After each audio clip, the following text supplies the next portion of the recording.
So, they are just done from the beginning. They had no chance to win this fight the way I designed it originally. So what I ended up doing is there's this big crater in the back, bubbling with, fire because they don't know what it is yet. And there's this imp in the back of the room. And I don't know what I did when I designed this encounter, but it was evident as soon as they got there that they were just going to die. I looked down at the druid spell list, and I was like, they're just dead. So, what I ended up doing is the imp... oh, shoot. I think I made the imp like an ambassador or something weird. Where, for whatever reason, the imp just kind of sat in the back of the room watching everything going down. He wouldn't participate in the fight. Because they would have died. Oh, man, they would have died. And then I think I switched some of the druid spells, so he was kind of a non-combat druid. But I changed some things at the last minute, because if they would have died, it totally would have been my fault. And they end up beating this guy, and he kind of backs up near the chasm in the back of this place, this, fiery red chasm. And I don't know what ever happened to the imp. The imp... Oh, no, sorry. No, totally wrong. They kill the leader dude, right? Sorry, I got this totally mixed up. They kill the leader dude. And the imp is back in the back of the room. And all of a sudden, the imp starts growing. And I originally thought this was a super original idea. And then I found out that there's like 20,000 people that have done this. But the imp starts growing and growing and growing. And he ends up morphing into this Pit Fiend. And, I had one player there, the one that was playing Carthag, that I think knew what was going on when I described him, and he was just like, we're done. We're so done. Then they come up with an idea. And they know they can't beat this, through combat. There's just no way. But what they end up doing is they run at him. I can't remember.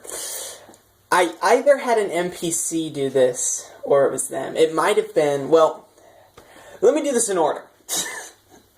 The rebel leader walks into the lair, and he checks things out just as this Pit Fiend is growing into being a Pit Fiend. And he starts morphing up, and the dude freaks out, and either him or the player characters, I'm sorry, I can't remember, but somebody pushes the Pit Fiend over the edge, because he's teetering already, he's already on the edge. I think the player characters push this guy off the edge, and the Pit Fiend falls, and he is furious. And I think Pit Fiends could fly, but this one couldn't for some reason, I don't know. I just kind of wanted him to get pushed over, I guess. This was so terrible. This should be the least of my worries, whether he could fly or not. But the rebel leader gets there, and they're all like, oh, whatever. And then, they say something to the rebel leader, and of course he starts laughing maniacally, because, shocker, the kobold rebel leader was tricking them. And he wanted to, oppress the kobolds, and blah, blah, blah. And he was evil, and then he pushed them off the edge. And they start falling to hell. And that's where I ended the session. And I ended the session there, and they're like, we are dead, right?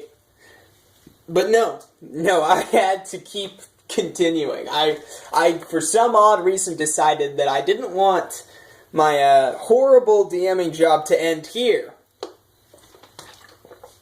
I had to continue. So we meet back next week, and we're having a lot of problems with the Ranger character. He's out of game. I'm having a lot of problems with him. All the players were having a lot of problems with him. He didn't want to work with the group kind of the whole time, although the other two also didn't. But for whatever reason, he was a real pain, and I'm not going to get into that.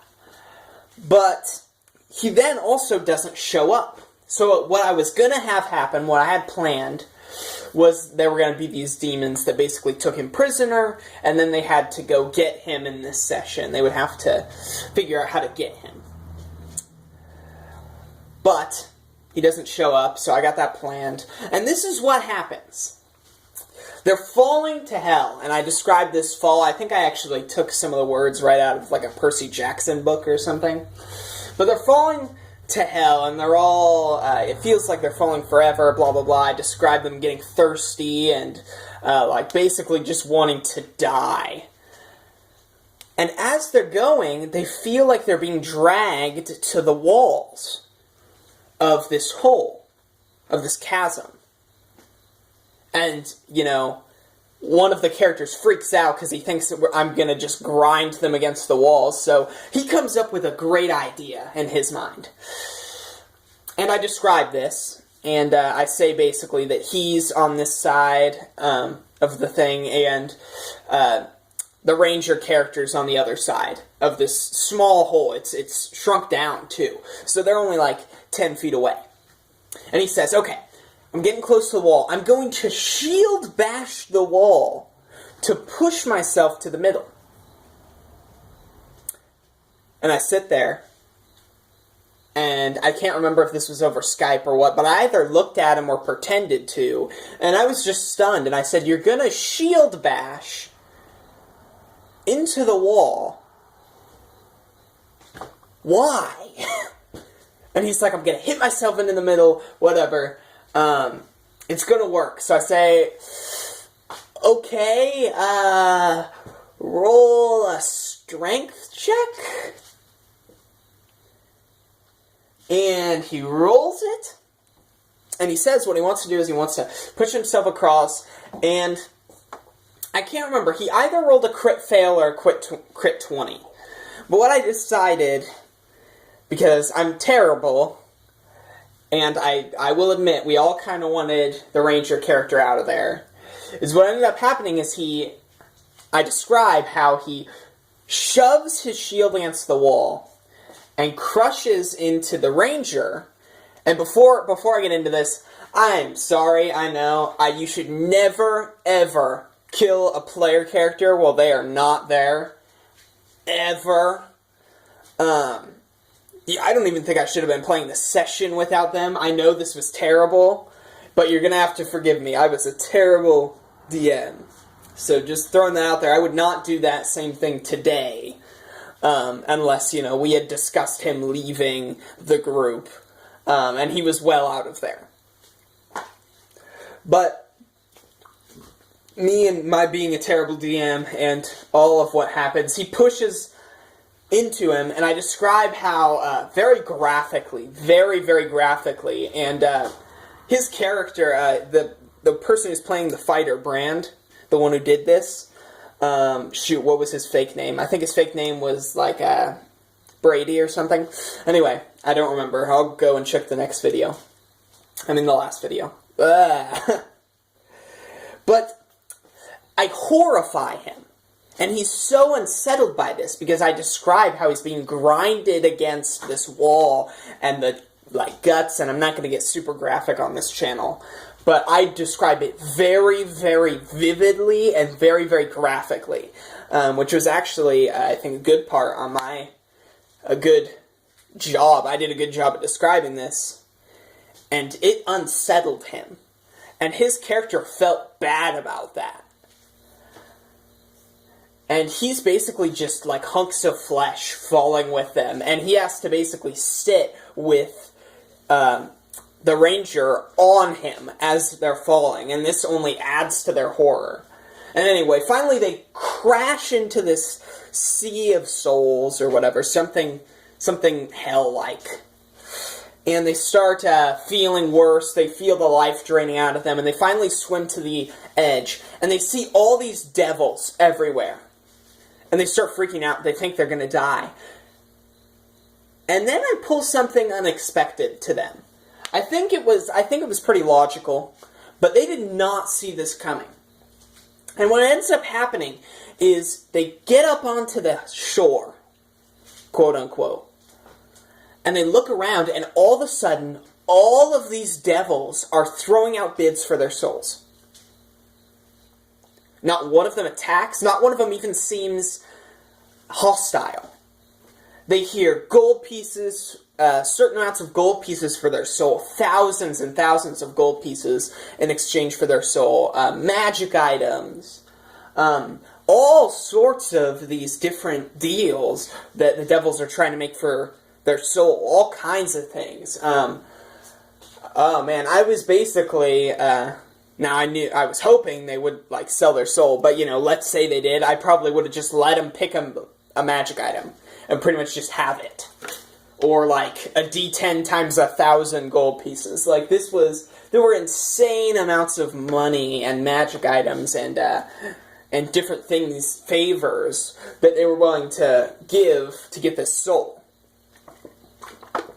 And insane, you know, I'm throwing out insane numbers, and you can see, I could, you know, tell one of the players is just salivating. Like, he's trying to say no, but he's still asking all of these devils what they would give him, and, like, trying not to take the deal. And finally, they end up trying to find a way out, you know, but they can't get out, blah, blah, blah. It was terrible, and I don't remember much of it. But what they end up doing is they end up talking to one of the, they were on, like, the top layer of hell, which I don't know how it's supposed to be, but the top layer of hell in Taurus, in my world, is the weakest. And it's actually controlled by just, like, a little bit stronger than a Pit Fiend. He's really, you know, he's strong, but, you know, not, like, godlike, how the, most of the, what are they called? Anyway, not important. Not important, I'm getting off on a tangent. They converse with him, and they end up making a deal to go into this maze. And if they make it out of the maze, they can leave. If they don't, he gets their souls, you know. Stupid maze thing, I was just trying to find a way to get them out at this point. And I made a couple of mistakes in this maze. Actually, a lot of mistakes. First of all, I didn't think of how they were going to get out. And, because I obviously didn't write up this maze. This maze was insane. This maze was supposed to take them years to find out how to get out of. Possibly.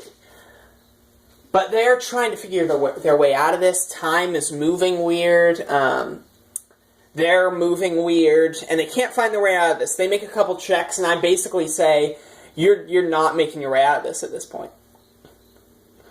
And after a certain time period, and they had discussed this Reaper will come after them and basically kill them. That's it. Death will come find them if they can't make it out. And I think it was like several days or something. A really unfair amount of time, but they didn't know that. And it'll come kill them, and they're just dead. And then that's where I made another mistake. The Reaper comes. I described this just terrible, like, I don't remember, this terrible visage, undead, demonic visage of just terror. And he comes at them. And he's actually not even all that strong. Because I was trying to make it an encounter. I was thinking of it as a game. When really, I don't know if they should have just died or I shouldn't have put it in there. But one of the two. If the Reaper of, you know, undead demonic death is coming out of after them, they were second level. They should have died. But they didn't. Another mistake, whatever. They're fighting with it, and they're about to die. And then Karthag, the wizard, calls on something in his backstory and prays to the god of the god of southern life, Zafarias. And Zafarias shows up. And that was kind of a mistake on my part, but if you wait to hear a couple parts later, it will kind of make sense why a god might actually step in for them. But this god steps into a point, and he stuns it for a round, I think, and does a little damage, and basically they're able to come back and take this thing out. And then since they took out the Reaper, they were set free, they got to go free from hell. And they meet this imp-like human, or human-like imp, I don't know.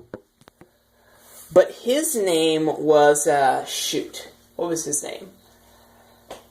I don't remember his name, to be honest. It was something a little too simple. And he didn't seem like all the rest. He was very confused. He seemed to have amnesia, sorry.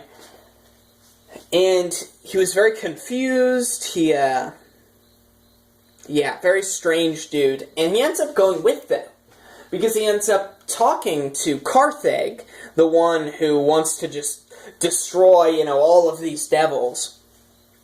And Karthag quickly realizes, he makes a knowledge planes or whatever check. And he quickly realizes, him and his player, that this guy is not, a normal devil. There's something different about this guy. And they talk to him for a little while, and he ends up coming with them, because, quite frankly, this imp is not really an imp, and he doesn't even really know why he's there. And neither did I at the time. Again, being a bad DM, I just kind of threw this guy out there. I was like, hey, this guy seems cool. Yeah. An imp that's not an imp, that could be interesting. They could have a devil in their party. I need an NPC. And I threw him in there, and, just another terrible, terrible example of, But I did that. And they come out. Oh, man. Gonna go on another tangent. They're talking to this guy as they're about to leave, the lord of this plane of hell, this layer of hell. And they make a deal with him, Karthag specifically makes a deal with him, that in 20 years, the Pit Fiend will transport him back here. And they will have a one-on-one fight to the death. And if he wins, I don't know what he was supposed to get. I think just basically that Pit Fiend was supposed to be dead. And if the Pit Fiend wins, Pit Fiend gets a soul. Or the layer of hell. The king of a layer of hell.